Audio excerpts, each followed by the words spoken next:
Welcome to spots. இன்னைக்கான வீடியோவில் என்ன பார்க்க போகிறோம் அப்படின்னா, பிரதீப் ரங்கநாதன், மமிதா பைஜு, சரத்குமார், அதுக்கப்புறம் பரிதாபங்கள் திராவிடி இவங்க எல்லாருமே நடித்து, இன்னும் சில பேர் நடித்து கீர்த்திசுரன் டைரக்ஷனில் ரிலீஸ் ஆகிருக்கிற படம் தான் டியூட். இந்த படத்தோட ரிவ்யூவை தான் இந்த வீடியோவில் வந்து பார்க்க போகிறோம். இன்றைக்கி தான் அந்த படத்தை போய் பார்த்துட்டு வந்தேன்.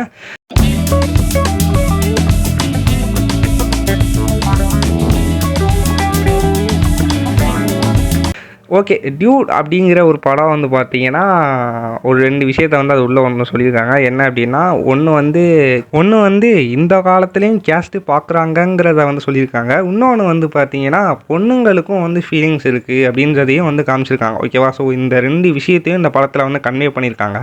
நம்ம ஃபஸ்ட்டு வந்து பார்த்தீங்கன்னா, படத்தோட ஆரம்பத்துலேருந்தே போயிடும். ஓகேவா? ஸோ படத்தோட ஃபஸ்ட்டு, அதாவது பிரதீப் ரங்கநாதன் அவரோட கேரக்டரை பற்றி கேட்டிங்கன்னா, அந்த கேரக்டர் எப்படிப்பட்ட கேரக்டர்னா, ரொம்ப ஆட்டிடியூடாக இருக்கக்கூடிய ஒரு கேரக்டர்.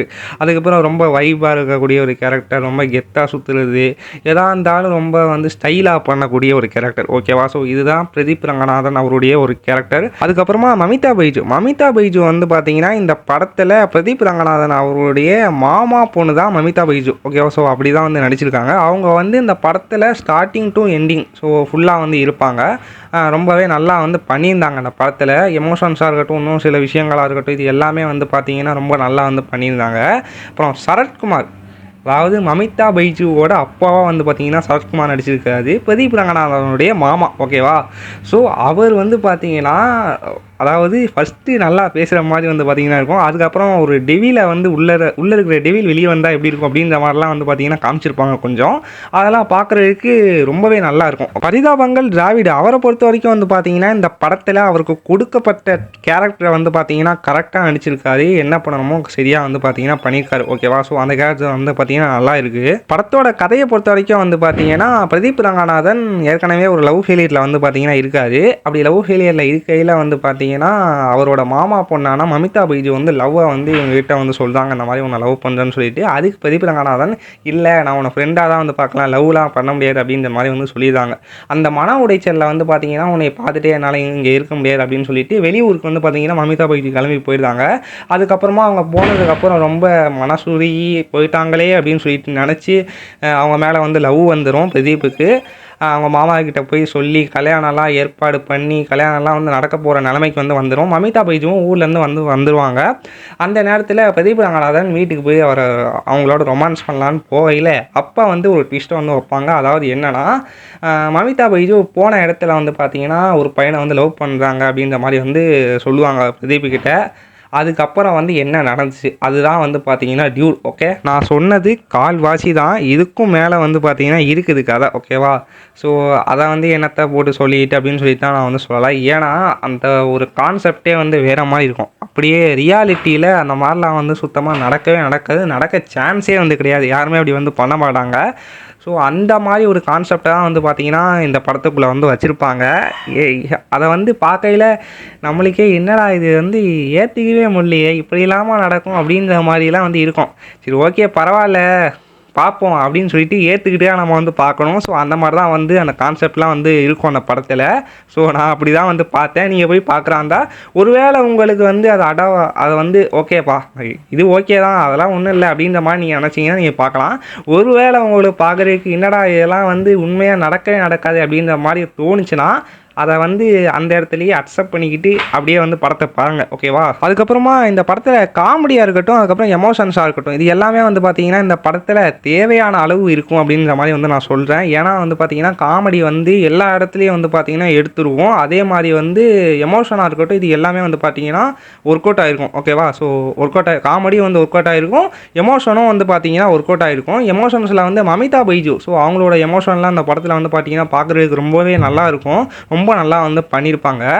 ஒரே ஒரு விஷயம் எனக்கு என்னென்னா, இந்த ஒரு படத்தில் வந்து அந்த கவுண்டமணி செந்தில் வந்து அப்பாவாக இருப்பார். கவுண்டமணி வந்து பார்த்திங்கன்னா பையனாக வந்து இருப்பார். ஒரு இடத்துக்கு வந்து பார்த்திங்கன்னா பொண்ணு பார்க்க வந்து போவாங்க. அதில் பொண்ணுடைய அப்பா வந்து பார்த்திங்கன்னா மிச்சர் சாப்பிட்ட மேனிக்கு வந்து இருப்பார் இல்லையா? ஸோ அந்த ஒரு கேரக்டர் மாதிரி தான் வந்து பார்த்திங்கன்னா மமிதா பைஜு ஒரு பையனை லவ் பண்ணுவாங்கன்ற மாதிரி வந்து நான் சொல்லியிருந்தேயா? ஸோ அந்த கேரக்டர் இந்த படத்தில் அந்த மாதிரியாக வந்து இருந்துச்சு. ஒரே ஒரு விஷயம் என்ன பண்ணும் அந்த கேரக்டர் இந்த படத்தில் அப்படின்னா, மமிதா பைஜுவை ப்ரெக்னென்ட் ஆகும். அதுதான் வந்து பார்த்திங்கன்னா இந்த படத்தில் வந்து அந்த கேரக்டர் வந்து பண்ண வேறு எதுவுமே வந்து இருக்காது. இன்னொரு ஒரு விஷயம் என்ன அப்படின்னு வந்து பார்த்தீங்கன்னா, இந்த படத்தில் பிரதீப் ரங்கநாதன் ட்ரெய்லரில் ஒரு விஷயம் வந்து சொல்லியிருப்பார். என்ன அப்படின்னா, இதெல்லாம் பார்க்குறதுக்கு உனக்கு கிரிஞ்சு மாதிரி இருக்குல்ல அப்படின்ற மாதிரி வந்து சொல்லுவார். அது உண்மையாலே அந்த சீன் வந்து பார்த்தீங்கன்னா கிரிஞ்சு மாதிரியாக வந்து இருந்துச்சு. காமெடி எமோஷன், ஸோ இதெல்லாம் வந்து கண்டிப்பாக கிரிஞ்சு மாதிரியாக வந்து இருக்கும் அப்படின்ற மாதிரி நான் வந்து நினச்சேன். ஆனால் அதெல்லாம் வந்து அந்த மாதிரி இல்லை, கரெக்டாக இருந்துச்சு.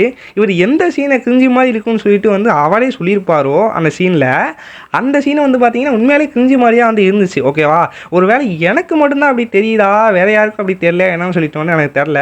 படம் பார்த்துருப்பீங்களா, போய் அவன் வந்து கீழே கமெண்ட் பாக்ஸில் கமெண்ட் பண்ணுங்கள் அந்த சீன் வந்து எப்படி இருந்துச்சுன்னு சொல்லிட்டு. அப்போ தான் வந்து ஒரு வேளை நம்ம பார்க்குற விதம் தான் அப்படி இருக்கா, இல்லைன்னா நம்ம கரெக்டாக தான் அந்த சீனை அப்படி பார்த்துருக்குமா அப்படின்னு சொல்லிட்டு வந்து எனக்கு வந்து ஒரு கிளாரிஃபிகேஷன் வந்து இருக்கும். ஓகேவா, ஸோ அதை வந்து கீழே மறக்காமல் வந்து பார்த்தீங்கன்னா கமெண்ட் பண்ணிடுவாங்க.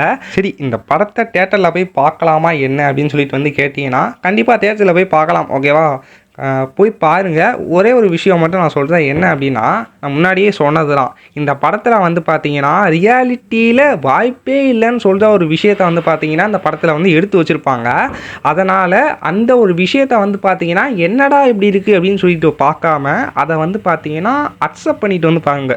அப்போ தான் அந்த படத்தோட நீங்கள் மெர்ஜ் ஆகி அந்த படத்தை வந்து பார்ப்பீங்க, அந்த படத்தோடையே நீங்கள் வந்து ட்ராவல் பண்ணுவீங்க. ஓகேவா, ஸோ நான் வந்து அப்படி தான் வந்து பார்த்தேன். ஏன்னா என்னடா இப்படி இருக்குது அப்படின்னு சொல்லிட்டு பார்த்தீங்கன்னா அந்த படத்தில் இருக்கிற இன்ட்ரெஸ்ட்டே போயிடும். அதுக்கப்புறம் வந்து பார்த்தீங்கன்னா நான் தேட்டரில் தூக்கம் தான் வந்து வரும். ஓகேவா, ஸோ அதனால் நான் இப்படி வந்து சொல்கிறேன். நீங்கள் வந்து அப்படி வந்து பாருங்கள்.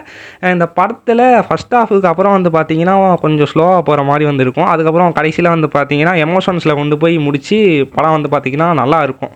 அந்த கடைசியில் கிளைமாக்ஸ்லாம் இந்த படத்தில் சாங்ஸை பொறுத்த வரைக்கும் ஊரும் பிளட்டு, நல்லா இருப்போ, கண்ணுக்குள்ளே, இந்த 3 சாங்குமே வந்து பார்த்தீங்கன்னா படத்தில் பார்க்குறதுக்கு ரொம்ப வந்து பார்த்தீங்கன்னா நல்லா இருந்துச்சு. ஓகே, ஃபைனலாக இந்த படம் எப்படி தாப்பா இருக்குது அப்படின்னு சொல்லிட்டு வந்து கேட்டிங்கன்னா, ஆவரேஜுக்கும் மேலே, நல்லா இருக்கிறதுக்கும் கீழே, அதுக்கு நடுவில் வேணால் அந்த படத்தை வந்து வச்சுக்கலாம். அதில் வந்து நீங்கள் எவ்வளோ ரேட்டிங் வேணாலும் போட்டுக்கோங்க. நான் வந்து இதுக்கு இவ்வளோ தான் ரேட்டிங் அப்படின்லாம் நான் வந்து சொல்ல மாட்டேன். அதுக்கு வந்து நீங்கள் அதுக்குள்ளே எவ்வளோ ரேட்டிங் வேணாலும் நீங்கள் வந்து போட்டுக்கோங்க. அதான் நான் வந்து சொல்லுவேன்.